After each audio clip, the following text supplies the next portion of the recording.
En el corazón de Mississippi en 1849, donde el algodón crecía más alto que los sueños de los hombres libres y el río Mississippi llevaba más lágrimas que agua, existe una historia que los registros oficiales nunca se atrevieron a documentar. La mansión Riverside, con sus columnas blancas y jardines perfumados, fue el escenario de lo que los periódicos de la época llamaron una tragedia familiar inexplicable, un banquete de boda que se transformó en un velorio colectivo. En una sola noche de enero, 17 miembros de las familias más prominentes del condado de Warren sucumbieron a una muerte lenta y agonizante. Sus rostros se contorsionaron en expresiones que los médicos nunca pudieron explicar. Lo que no sabían era que la respuesta estaba en las manos callosas de una mujer que había perdido todo, pero había encontrado algo mucho más poderoso, la paciencia para servir justicia en el plato más exquisito que la sociedad había probado jamás. Esta es la historia de Celia, una cocinera que transformó especias en venganza y recetas en sentencias de muerte. Una mujer que eligió su propio apellido cuando decidió que ya no sería la propiedad de nadie. Antes de continuar, cuéntanos desde dónde nos estás viendo y si es tu primera vez en nuestro canal. Y no olvides suscribirte para más historias que la historia oficial prefirió olvidar. La plantación Riverside se extendía por más de 2,000 acres a lo largo de las orillas fangosas del Mississippi. Sus interminables filas de algodón ondulaban como un mar blanco bajo el sol abrasador del verano de 1848. Era una de las propiedades más prósperas del condado de Warren. Conocida no solo por la calidad de su cosecha, sino por la opulencia de su casa principal y, principalmente, por la excelencia de su mesa. El coronel James Riverside había heredado la propiedad de su padre y la había expandido con la misma brutalidad calculada que caracterizaba a los hombres de su posición. Alto, delgado como un látigo y con ojos del color del hielo invernal, comandaba a sus 340 esclavos con un puño de hierro envuelto en un guante de terciopelo. Creía firmemente que la disciplina severa, temperada con pequeñas concesiones, mantenía el orden mejor que la violencia pura. La joya de su propiedad no era el algodón, sino más bien la reputación culinaria que atraía visitantes de plantaciones vecinas. Políticos de Jackson, comerciantes que navegaban el Mississippi y plantadores de condados cercanos se aseguraban de aceptar invitaciones a las cenas de Riverside. El secreto de esta fama residía en las manos de una mujer a quien pocos invitados veían jamás, pero cuyo talento todos saboreaban. Celia había llegado a la plantación siendo niña en 1829, como parte de un lote de esclavos comprado de una propiedad en bancarrota en Carolina del Sur. Entonces tenía solo 8 años, con grandes ojos curiosos y una memoria extraordinaria para sabores y aromas. La cocinera jefe de la época, una anciana llamada Mama Ruth, pronto notó el don natural de la niña y la tomó bajo su protección. Durante 16 años, Celia aprendió no solo a cocinar, sino a entender los secretos de las especias, la ciencia detrás de la fermentación, los misterios de las yerbas que crecían salvajes en los pantanos cercanos. Mama Ruth, nacida en África y traída a América siendo joven, llevaba consigo conocimientos ancestrales sobre plantas medicinales y sus propiedades. Le enseñó a Celia que cada hoja, cada raíz, cada semilla tenía un propósito. Algunas para sanar, otras para provocar sueño, y algunas tenían propósitos que era mejor no mencionar en voz alta. Mama Ruth decía, mientras secaban yerbas bajo la luna, que su pueblo había conocido los secretos de la tierra desde antes de los barcos, desde antes de las cadenas. Este conocimiento vivía en la sangre, transmitido de madre a hija, como una herencia que nunca podría ser robada. Mama Ruth también enseñó a Celia algo igual de valioso, como leer y escribir. Durante las largas noches de invierno, cuando el trabajo en la cocina disminuía, le mostró a la niña cómo formar letras en la arena, cómo descifrar palabras en los libros de recetas de la casa principal, cómo llevar registros secretos de sus descubrimientos sobre plantas. La anciana sanadora siempre enfatizaba que el conocimiento era la única herencia que nadie podía robar. Si Celia sabía leer, podría aprender cualquier cosa. Si sabía escribir, podría dejar su marca en el mundo, incluso cuando otros pensaban que era invisible. Cuando Mama Ruth murió de fiebre en 1845, Celia asumió naturalmente su lugar como cocinera jefe. Tenía entonces 24 años, se había casado con un herrero llamado Samuel y había dado a luz a 3 hijos. Thomas, nacido en 1841, Mary, nacida en 1842, y el pequeño David, nacido en 1844. La familia vivía en una cabaña ligeramente más grande que las demás, un privilegio otorgado debido a la importancia de Celia para la reputación de la casa. El coronel Riverside rara vez se dirigía a Celia directamente, comunicando sus demandas a través de su esposa, Rosalind, una mujer pálida y nerviosa que pasaba la mayor parte de su tiempo bordando y tomando láudano por sus condiciones nerviosas. Era Rosalind quien planeaba los menús para ocasiones especiales, consultando siempre un libro de recetas que había pertenecido a su suegra. Pero era Celia quien transformaba esas instrucciones en obras de arte comestibles. La cocina de la casa principal era el reino de Celia. Espaciosa, con una gran estufa de hierro con múltiples hornos, estantes llenos de especias de lugares lejanos traídas por el comercio fluvial y una despensa que rivalizaba con las de los hoteles urbanos. Ella comandaba un equipo de 6 asistentes, todas jóvenes mujeres que ella misma había entrenado. Cada una tenía su especialidad.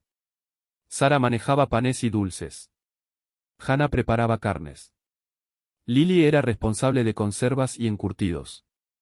Pero Celia guardaba los secretos más importantes para sí misma. Era ella quien preparaba las salsas especiales que hacían suspirar de placer a los invitados. Ella quien sabía exactamente cuánto tiempo dejar que el jamón se ahumara para lograr la textura perfecta. Ella quien conocía la combinación exacta de hierbas que transformaba un simple caldo de pollo en algo memorable.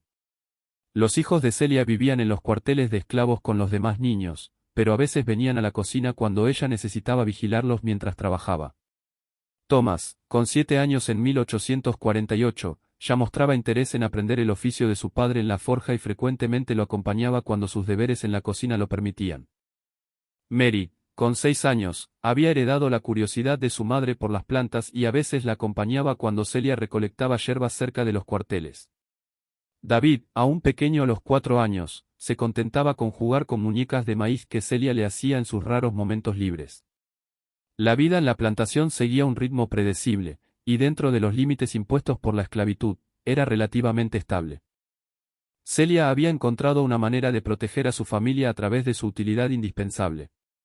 El coronel nunca vendería a la cocinera que garantizaba su reputación social, y por extensión, nunca separaría a su familia. Era una ilusión de seguridad que ella cultivaba cuidadosamente sin darse cuenta de que la estabilidad en la vida de un esclavo siempre era un espejismo, siempre dependiente de los caprichos y estados de ánimo de aquellos que tenían poder absoluto sobre sus vidas. Addison Riverside, el hijo mayor del coronel, había regresado recientemente de sus estudios en Natchez. A sus 22 años, era una versión más joven y cruel de su padre, con la misma mirada fría, pero sin la disciplina que venía con la edad y la responsabilidad. Durante sus años universitarios había desarrollado un gusto por diversiones que implicaban ejercer poder sobre aquellos que no podían defenderse. Celia había notado cómo Addison miraba a sus asistentes más jóvenes, cómo encontraba excusas para visitar la cocina cuando su padre no estaba presente. Había comenzado a mantener a las chicas siempre ocupadas cuando él aparecía, siempre bajo su supervisión directa. Pero no podía estar en todas partes al mismo tiempo, y Addison tenía todo el tiempo del mundo. Lo que Celia no sabía era que Addison había notado a sus hijos durante sus breves visitas a la cocina, y que en su mente retorcida comenzaba a ver en ellos una oportunidad para entretenerse de una manera que consideraba completamente inocente. Después de todo, eran solo juegos. Y los niños esclavos, bueno, necesitaban aprender desde temprano cuál era su lugar en el mundo. Durante las calurosas tardes de verano, cuando los trabajos en el campo disminuían ligeramente, Addison solía vagar por la propiedad buscando formas de entretenerse. Había desarrollado un interés particular en educar a los niños esclavos sobre jerarquía y obediencia, creando juegos crueles que consideraba valiosas lecciones. Celia percibía la creciente tensión en los cuarteles cuando Addison aparecía. Las madres acercaban más a sus hijos. Los hombres bajaban la mirada y continuaban trabajando con renovada intensidad. Pero no podía imaginar que sus propios hijos pronto se convertirían en el foco de la atención retorcida del joven amo. La plantación Riverside funcionaba como un pequeño reino con sus propias reglas no escritas y jerarquías complejas. En la cima estaba el coronel, seguido por su familia, luego los capataces blancos, y finalmente los esclavos con sus propias subdivisiones internas. Celia había aprendido a navegar este sistema con cuidado, usando su posición privilegiada como cocinera para proteger a su familia en la medida de lo posible. Pero la protección, estaba a punto de descubrir, era una ilusión que podía hacerse añicos en un solo momento de crueldad casual. El otoño de 1848 llegó a Mississippi con una belleza engañosa, pintando las hojas de roble en tonos dorados y llenando el aire con el dulce aroma de la caña de azúcar siendo cosechada. Era la época del año que Celia más apreciaba, cuando el trabajo en la cocina se intensificaba con la preparación de conservas de invierno y las cenas se volvían más elaboradas, celebrando la abundancia de la temporada. Esa mañana de octubre, Celia se despertó antes del amanecer, como siempre lo hacía. El aire era fresco, casi frío, y una niebla delgada cubría los campos como un velo fantasmal. Encendió el fuego en la cocina y comenzó a preparar el desayuno para la casa principal, sus movimientos automáticos después de tantos años de rutina. Samuel ya había salido hacia la forja, y los niños aún dormían profundamente en sus pequeños colchones de paja en los cuarteles. El día prometía ser especial. El coronel había anunciado que recibiría a un grupo de plantadores vecinos interesados en discutir técnicas de cultivo y posibles asociaciones comerciales. Era el tipo de ocasión que exigía lo mejor de Celia, un almuerzo que impresionaría a hombres acostumbrados a comer bien y los convencería de que Riverside era una propiedad próspera y bien gestionada. Celia había planeado el menú meticulosamente. Sopa de tortuga con cereza, pato asado con salsa de bayas silvestres, jamón glaseado con miel y mostaza, guarniciones de camote caramelizado y judías verdes con almendras. Para el postre, su famoso pudín de Bourbon con crema de vainilla, una receta que había perfeccionado con los años y que nunca dejaba de recibir elogios de los invitados. Mientras supervisaba el trabajo de sus asistentes, Celia se permitió un momento de orgullo silencioso. Había transformado la cocina de la plantación Riverside en algo que rivalizaba con los mejores establecimientos de Natchez o Vicksburg. Su trabajo no solo sostenía la reputación social del coronel, sino que también proporcionaba una protección relativa para su familia. Era un equilibrio delicado, pero uno que había aprendido a mantener con maestría. Alrededor de las 10 de la mañana, Thomas, Mary y David aparecieron en la cocina, como lo hacían cuando Celia necesitaba vigilarlos durante el trabajo. Thomas había alimentado a las gallinas en los cuarteles. Mary había ayudado a las mujeres mayores a recolectar huevos, y David, aún demasiado pequeño para trabajos serios, simplemente había intentado ayudar a sus hermanos mayores. Celia les dio pedazos de pan dulce sobrantes del desayuno de la casa principal y les instruyó que se quedaran cerca de la cocina donde pudiera supervisarlos. Estableció las reglas como siempre lo hacía. Los niños debían permanecer visibles. Thomas debía cuidar de sus hermanos menores, y David no debía alejarse. Thomas, serio como un mini adulto, asintió con comprensión y asumió la responsabilidad por sus hermanos. Celia los observó jugar en el pequeño patio detrás de la cocina, sus risas resonando en el aire matutino. Por un momento, se permitió imaginar un futuro diferente para ellos. Quizás Thomas podría aprender a leer y escribir como ella lo había hecho. Quizás Mary podría usar su conocimiento de plantas para algo más allá de la supervivencia. Quizás David podría crecer en un mundo donde ser negro no significara automáticamente ser propiedad de alguien. Eran sueños peligrosos, lo sabía. Sueños que podían romper el corazón de una madre, pero eran todo lo que podía ofrecer a sus hijos además de amor y protección. La mañana pasó rápidamente en la preparación del almuerzo. Los invitados llegaron al mediodía, hombres bien vestidos llegando a caballo y en carretas simples, hablando en voz alta sobre algodón, precios y técnicas de cultivo. Celia podía oírlos desde el otro lado de la puerta del comedor mientras servía los platos, sus voces confiadas y satisfechas. El almuerzo fue un éxito absoluto. Podía notarlo por la manera en que los invitados saboreaban cada plato, por los elogios que llegaban a la cocina a través de los sirvientes que servían en la mesa.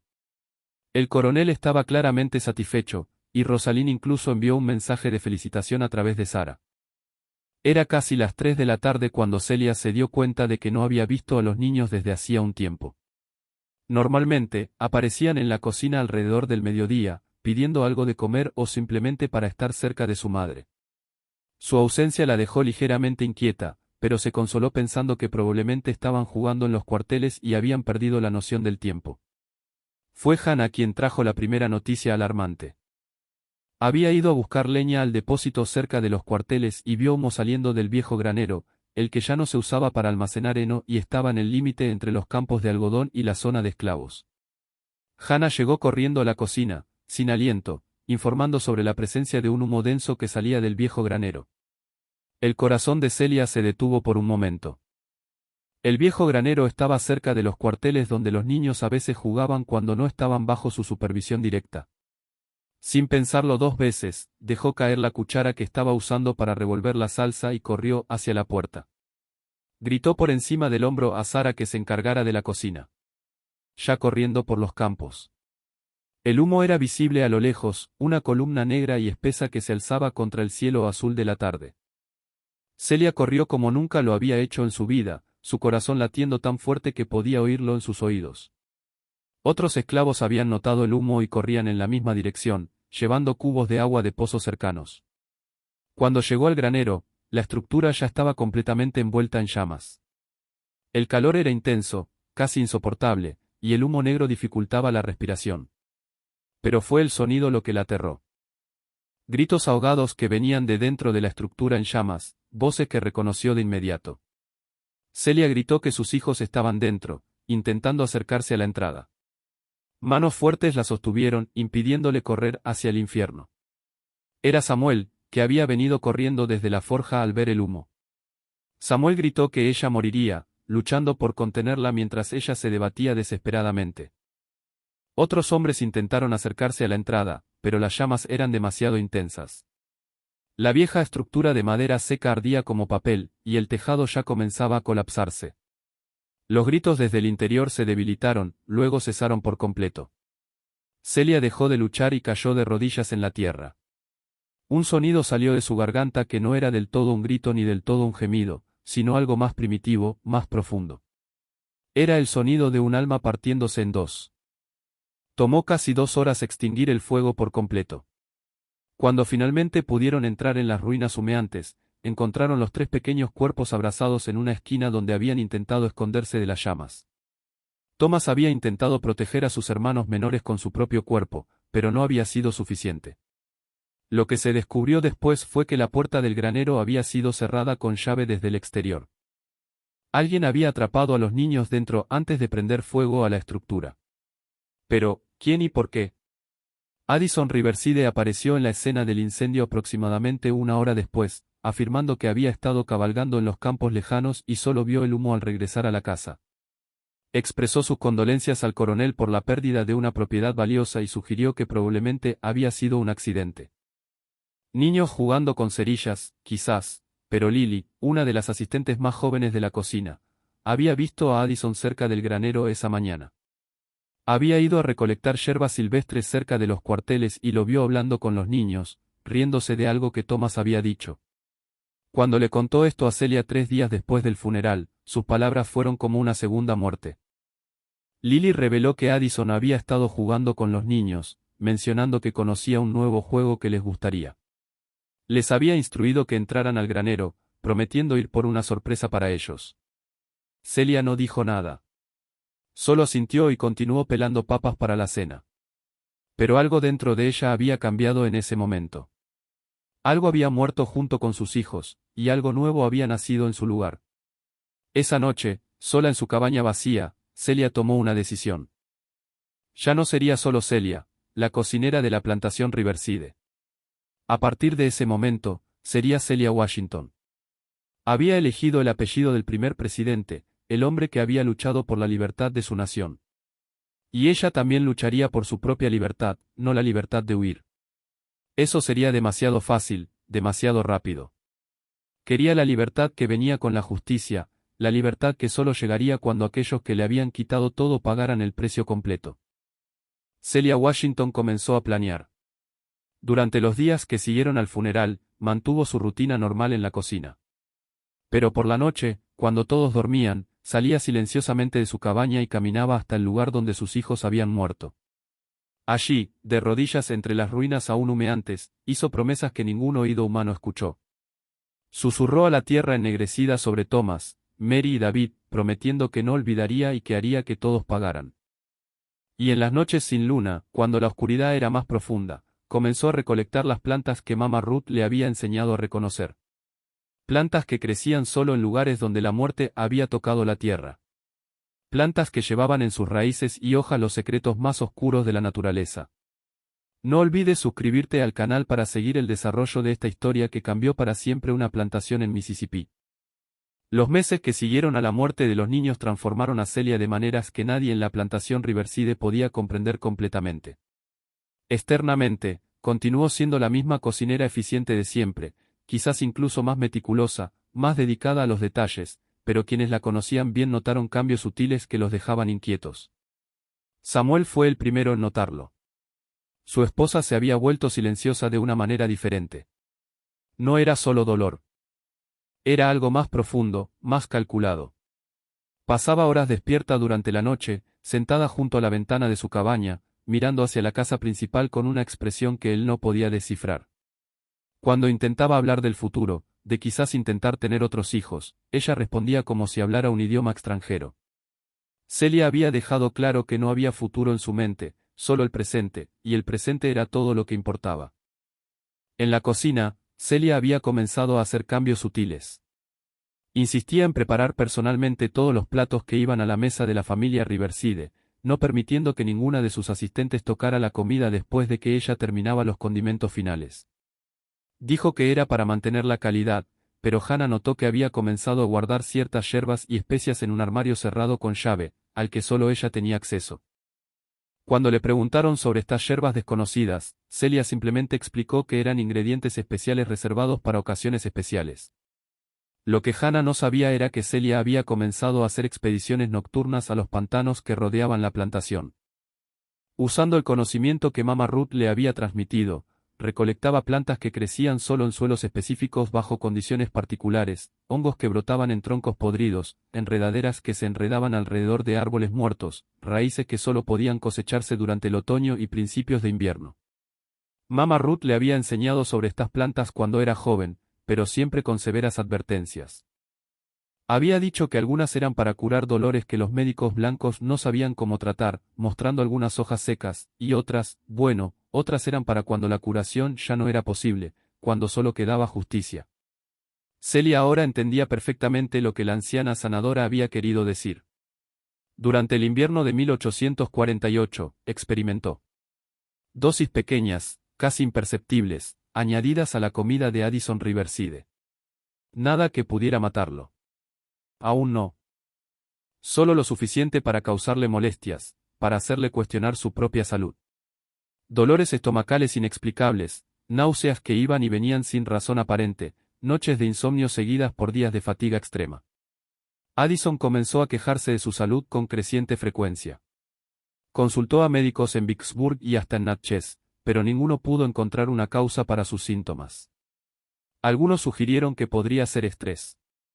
Otros recomendaron cambios en la dieta. Un doctor particularmente perceptivo sugirió que tal vez debería evitar alimentos muy especiados por un tiempo. Celia casi sonrió cuando oyó esta recomendación siendo discutida en el comedor. Si tan solo supieran que el problema no eran las especias que usaba, sino los ingredientes especiales que había comenzado a añadir. Mientras tanto, observaba. Estudiaba los patrones de la casa, los horarios de las comidas, las preferencias alimenticias de cada miembro de la familia. Descubrió que el coronel tenía una predilección por salsas ricas y oscuras, que Rosalind prefería platos delicados y ligeramente dulces, que Addison gustaba de carnes poco cocidas y condimentos fuertes. Más importante aún, descubrió que la familia Riverside estaba planeando algo grande para principios de 1849. Pearl, la hija menor del coronel, se había comprometido con Sylvester Thompson, hijo de una prominente familia de plantadores de algodón del condado vecino. La boda estaba programada para finales de enero y sería el evento social más importante de la región en meses. Rosalind había comenzado los preparativos meses antes, consultando a Celia casi diariamente sobre el menú del banquete de boda. Sería un evento íntimo, solo para familias cercanas y algunos parientes queridos. La reputación culinaria de Riverside estaría a prueba ante personas que realmente importaban a la familia. Durante una de estas consultas, Rosalind enfatizó que la boda necesitaba ser absolutamente perfecta, un evento familiar muy especial donde todos recordarían la hospitalidad de los Riverside. Celia aseguró que lo sería perfecto, una promesa que realmente pretendía cumplir, y realmente prometió. Sería perfecto.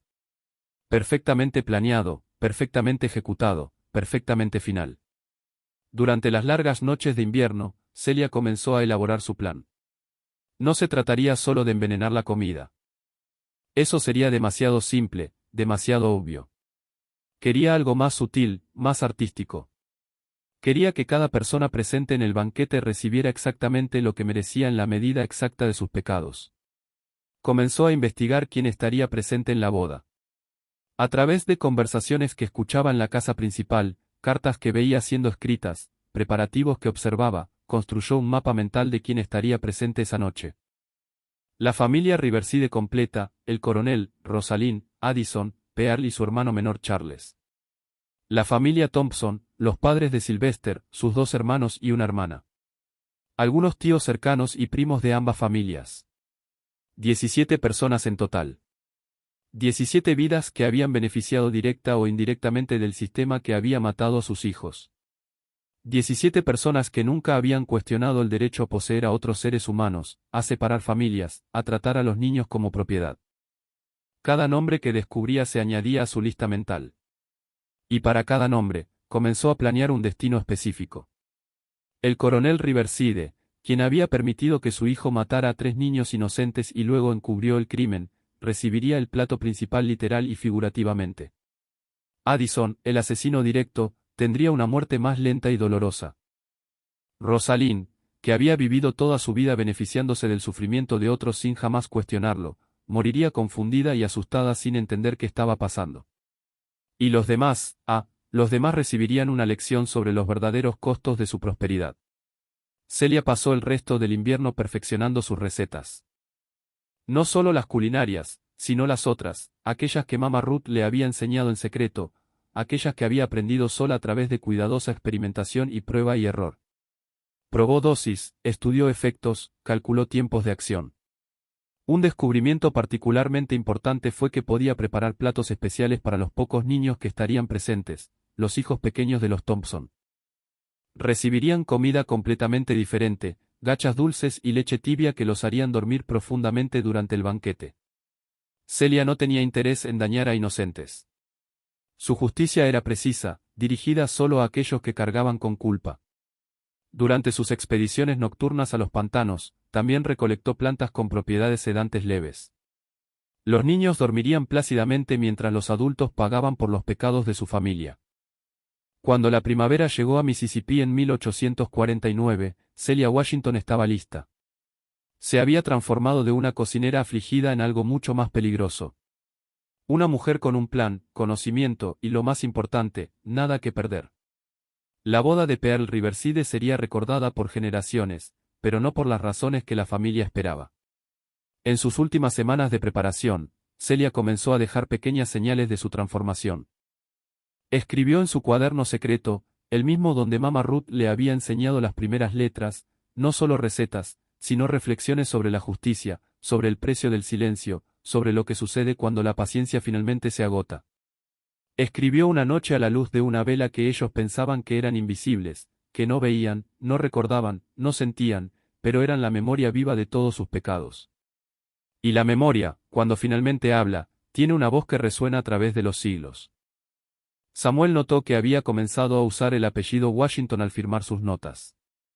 Cuando le preguntó sobre esto, ella explicó que había elegido su propio nombre, declarando que ahora estaba libre de elegir su propio destino también. Él no entendió completamente qué quería decir, pero algo en su tono lo hizo decidir no preguntar más.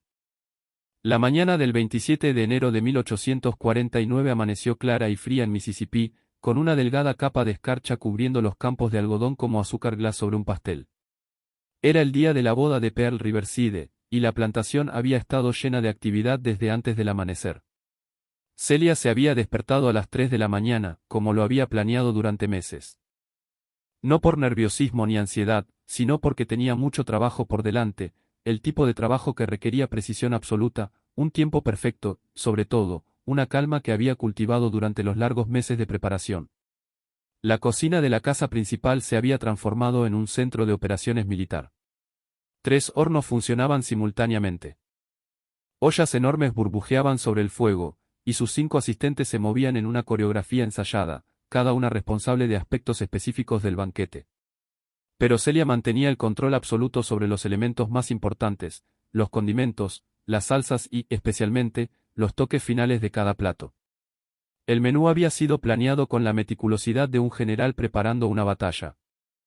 Entrantes de ostras frescas de Nueva Orleans traídas por el comercio fluvial, servidas con salsa mignonette que ella misma había preparado, sopa de tortuga con cereza, una especialidad que había perfeccionado con los años.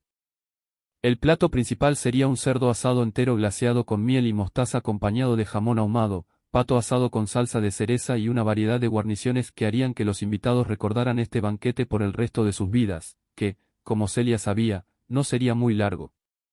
Los invitados llegaron alrededor del mediodía. Carretas y caballos subieron por el camino circular que llevaba a la casa principal, trayendo las familias más cercanas de Riverside. Celia los observó discretamente a través de la ventana de la cocina, identificando rostros que había estudiado durante meses a través de descripciones y conversaciones escuchadas. Estaba el patriarca de la familia Thompson, el coronel Wilfred Thompson, conocido por sus prácticas disciplinarias brutales en sus propias plantaciones.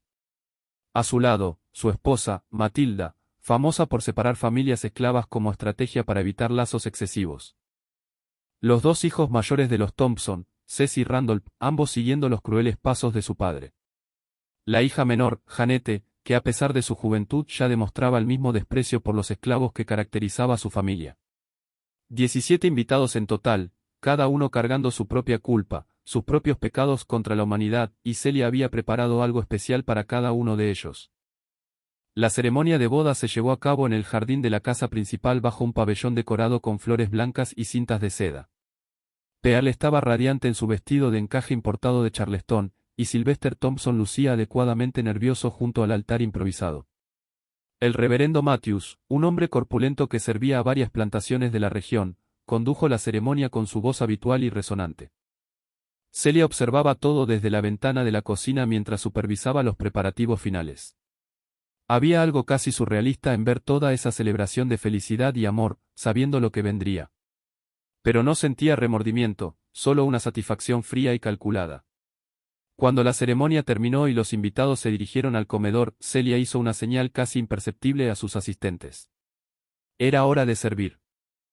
El salón había sido decorado con lo mejor que la casa Riverside tenía para ofrecer.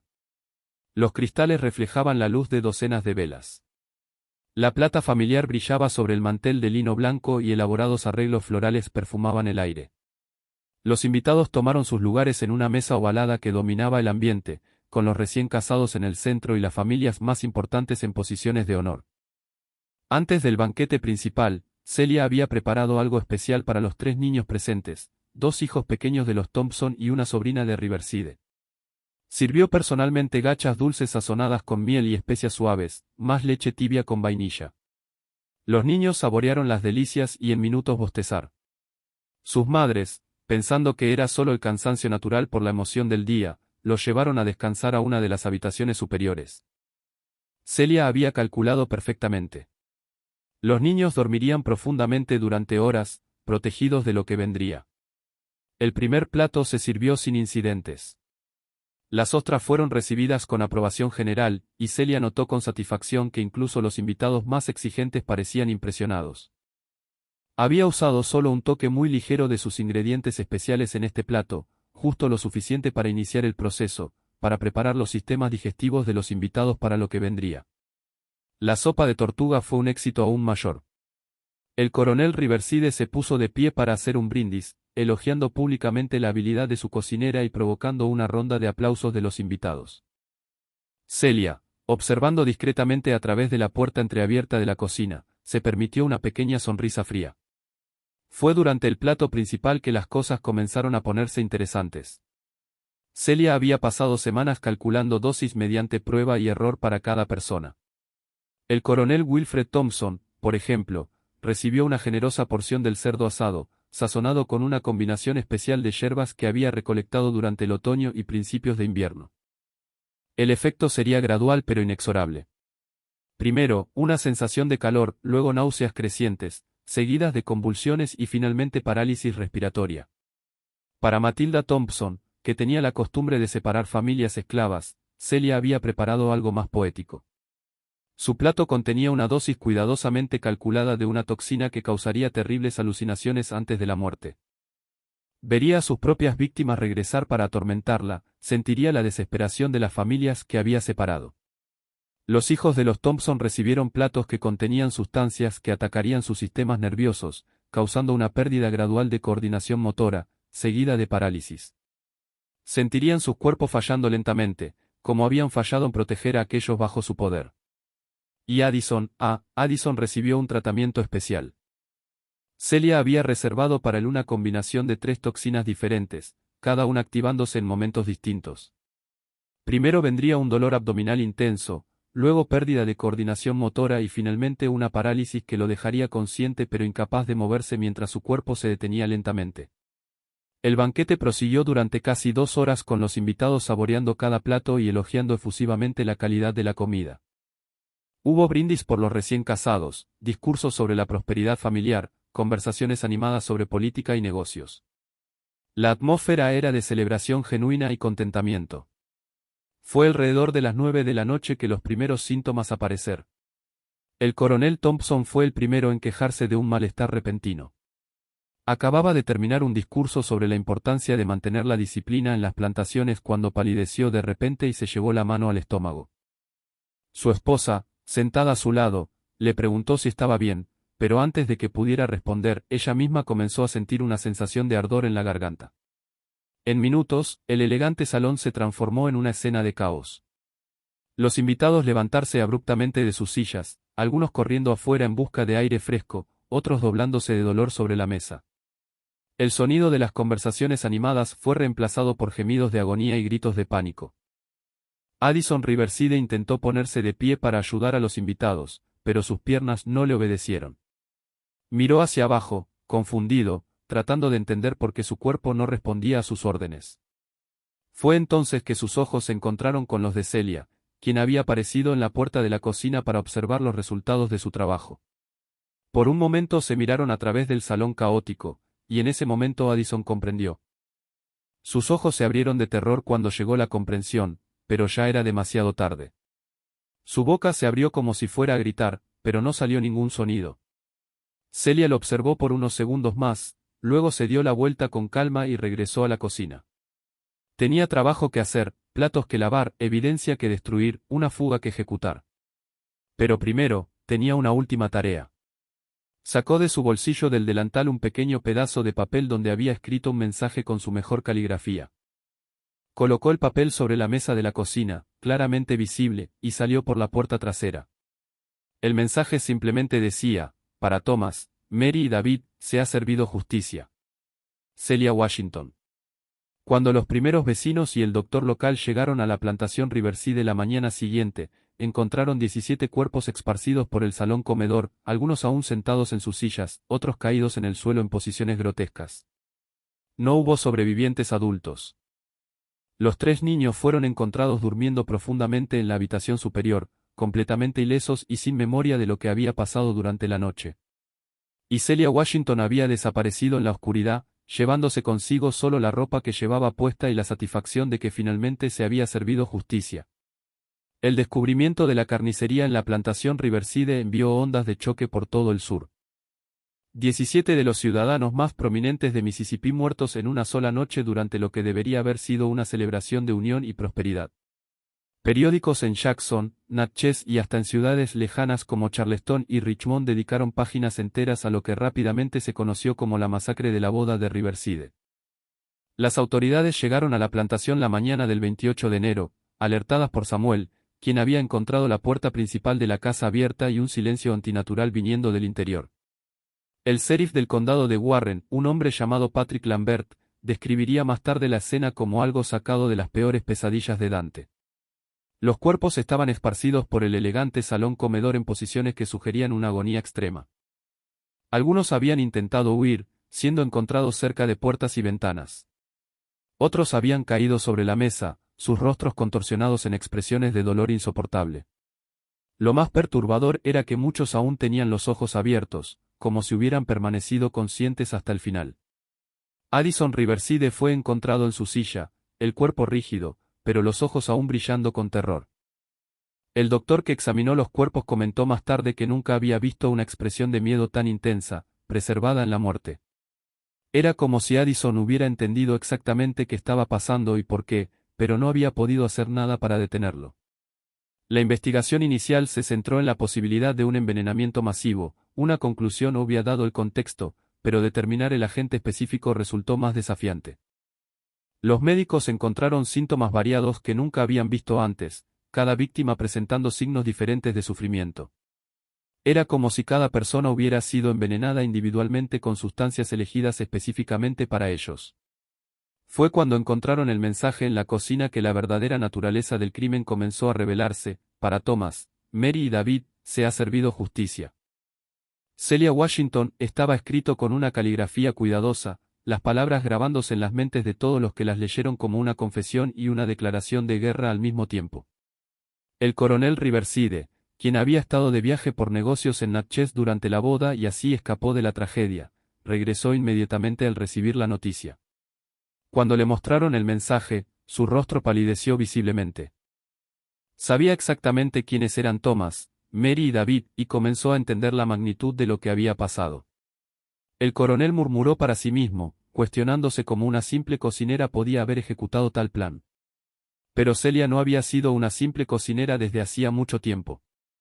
Se había transformado en algo mucho más peligroso. Una mujer con conocimiento, determinación y una sed de justicia que había consumido todo lo demás en su vida. La búsqueda de Celia Washington comenzó de inmediato. Carteles con su descripción se distribuyeron por todo Mississippi y estados vecinos. Se ofreció una recompensa de $500 por su captura, muerta o viva, una suma considerable para la época, reflejando tanto el miedo como la ira que su acto había provocado. Pero Celia había desaparecido como humo. Algunos reportaron haberla visto caminando por caminos rurales rumbo al norte. Otros juraron que la habían visto subir a un vapor en el río Mississippi. Incluso hubo rumores de que había sido ayudada por una red de abolicionistas, aunque nunca se encontró evidencia concreta. La verdad era más simple y a la vez más compleja. Al mismo tiempo, Celia había planeado su escape con la misma meticulosidad que había aplicado al envenenamiento. Durante meses, había escondido pequeñas cantidades de comida y suministros en lugares estratégicos a lo largo de una ruta que había memorizado a través de los pantanos y bosques de Mississippi. Sabía que no podía usar los caminos principales ni los ríos navegables. Esos serían los primeros lugares donde la buscarían. En cambio, siguió antiguos senderos de caza y caminos conocidos solo por esclavos fugados, moviéndose principalmente de noche y descansando durante el día en escondites que había preparado con antelación. Samuel fue interrogado extensamente por las autoridades, pero genuinamente no sabía a dónde había ido su esposa. Había notado los cambios en ella después de la muerte de los niños, pero nunca imaginó que fuera capaz de algo tan elaborado y devastador. Cuando le mostraron el mensaje que había dejado, lloró, no de tristeza, sino de una mezcla compleja de orgullo, terror y pérdida. Samuel admitió al sheriff Lambert que Celia siempre había sido más fuerte de lo que nadie imaginaba, pero confesó que nunca pensó que fuera capaz de tal acto. Las consecuencias de la masacre se extendieron mucho más allá de la plantación Riverside. Los plantadores por todo el sur comenzaron a mirar a sus propios esclavos domésticos con renovada sospecha. Las cocineras, en particular, fueron sometidas a una vigilancia incrementada. Muchas familias prominentes despidieron a sus cocineras esclavas y contrataron blancos libres, pagando altos salarios por una sensación de seguridad que quizás fuera ilusoria. La paranoia se extendió como una enfermedad. Las cenas elaboradas, que una vez fueron símbolos de estatus y hospitalidad sureños, se convirtieron en eventos tensos donde los anfitriones probaban cada plato antes de servir a los invitados. Algunos plantadores llegaron al extremo de contratar catadores profesionales como antiguos reyes. Pero quizás el impacto más significativo fue psicológico. Por primera vez, la élite sureña se vio obligada a enfrentar la realidad de que sus esclavos no eran propiedad pasiva, sino seres humanos con memorias, emociones y, lo más aterrador, la capacidad de planear y ejecutar venganza. Celia Washington había roto una ilusión fundamental sobre la cual toda la sociedad esclavista estaba basada. La ilusión de que la sumisión era natural. Que la opresión podía continuar indefinidamente sin consecuencias. 3 meses después de la masacre, un comerciante reportó haber visto a una mujer negra trabajando en una pequeña granja en Tennessee, un estado donde las leyes sobre esclavos fugados se aplicaban con menos rigor. La descripción coincidía vagamente con la de Celia, pero cuando las autoridades investigaron, no encontraron rastro de ella. Hubo otros avistamientos a lo largo de los años en Kentucky, Ohio, incluso Canadá, pero ninguno fue confirmado. La verdad sobre el destino final de Celia Washington permaneció un misterio. Algunos creen que murió en los pantanos durante su escape. Otros insistieron en que logró alcanzar la libertad en el norte o Canadá. Incluso hubo quienes susurraron que aún estaba viva en algún lugar, viviendo bajo un nombre falso, quizás incluso ayudando a otros esclavos a escapar. Lo que no era un misterio era el legado que había dejado. En los cuarteles de esclavos por todo el sur, su nombre se susurraba con una mezcla de admiración y terror. Había demostrado que incluso los más oprimidos podían encontrar maneras de resistir, de contraatacar, de exigir justicia. Para los dueños de esclavos, Celia Washington se convirtió en una pesadilla recurrente, un recordatorio constante de que su prosperidad estaba construida sobre cimientos mucho más frágiles de lo que habían imaginado. Cada comida se convirtió en un asunto de confianza, cada cocinera en una fuente potencial de peligro. Y en algún lugar, quizás en una pequeña granja en Ohio, o en una casa modesta en Detroit, o caminando por las calles libres de Boston, una mujer que había elegido su propio apellido continuó viviendo. Ya no como propiedad de alguien, ya no como víctima, sino como Celia Washington, una mujer que había demostrado que la justicia, incluso cuando se retrasa, eventualmente encuentra su camino. La plantación Riverside nunca se recuperó completamente de la masacre. El coronel intentó reconstruirla, pero la propiedad quedó maldita en la mente de todos. Los trabajadores libres se negaron a aceptar empleo allí, y hasta los esclavos de otras plantaciones susurraban historias sobre fantasmas que acechaban los campos de algodón. Finalmente, la propiedad fue vendida por una fracción de su valor anterior. La casa principal fue demolida y los campos se convirtieron en otros usos, pero la memoria permaneció, transmitida de generación en generación como un recordatorio de que incluso en el sistema más opresivo, la resistencia encuentra un camino. Los 3 niños que sobrevivieron esa noche, los 2 hijos de los Thompson y la sobrina de Riverside, crecieron sin ningún recuerdo claro de lo que había pasado. Sus familias adoptivas nunca les contaron la verdad completa, solo que sus padres habían muerto en una tragedia inexplicable, pero a veces en sus sueños aún podían escuchar el eco de una voz gentil tarareando nanas, y se despertaban con lágrimas en los ojos sin saber por qué. Samuel permaneció en la región durante algunos años más, trabajando como herrero libre tras la disolución de la plantación. Nunca se volvió a casar, pero se le veía frecuentemente visitando el pequeño cementerio donde estaban enterrados Thomas, Mary y David. Cuando murió en 1867, los testigos reportaron que sus últimas palabras fueron un mensaje para Celia, expresando comprensión y perdón. El reverendo Matthews, que había oficiado la boda fatal, nunca más logró realizar una ceremonia sin temblar. Desarrolló la costumbre de ayunar durante 3 días antes de cualquier evento religioso. Convencido de que Dios estaba probando su fe a través del miedo, murió 2 años después. Algunos dicen que de puro terror, otros por una conciencia culpable que finalmente lo consumió. Y a veces en las frías noches de invierno en Mississippi, cuando el viento sopla a través de los campos donde una vez creció el algodón, los residentes locales juran que aún pueden escuchar el eco de una voz susurrando en la oscuridad. Para Thomas, Mary y David, pero también hay quienes dicen que escuchan algo más. El sonido de pasos firmes caminando por el camino polvoriento. El ruido de una mujer que eligió su propio destino y nunca miró atrás. Porque Celia Washington no fue solo una historia de venganza. Fue una historia de transformación, de una mujer que se negó a aceptar que su dolor era insignificante, que su justicia era imposible. Demostró que incluso en los momentos más oscuros de la historia de América, siempre hubo quienes se alzaron contra la injusticia, quienes pagaron el precio de la resistencia, quienes eligieron la libertad, incluso cuando costaba todo. La historia de Celia Washington permanece como uno de los episodios más perturbadores y complejos de la historia estadounidense del siglo XIX. En una sola noche, transformó un banquete de boda en un tribunal de justicia donde 17 personas pagaron con sus vidas por los pecados de toda una sociedad. Su acto no fue solo una venganza personal. Fue una declaración de que incluso aquellos considerados propiedad poseían agencia, memoria y la capacidad de exigir responsabilidad. Demostró que el conocimiento, cuando se combina con determinación y oportunidad, podía ser más poderoso que cualquier cadena o látigo. Lo que hace la historia de Celia aún más impactante es su precisión quirúrgica. No mató indiscriminadamente, sino que eligió a cada víctima basada en sus crímenes específicos contra la humanidad. Cada muerte fue personalizada, cada sufrimiento calculado para reflejar el sufrimiento que estas personas habían causado a otros. Y en su última compasión, protegió a los niños inocentes, demostrando que su justicia estaba guiada por principios, no por sed de sangre. Hoy, más de 170 años después, la historia de Celia Washington continúa resonando a través del tiempo como un sombrío recordatorio de que la injusticia, cuando se ignora por demasiado tiempo, eventualmente encuentra su propia forma de corrección.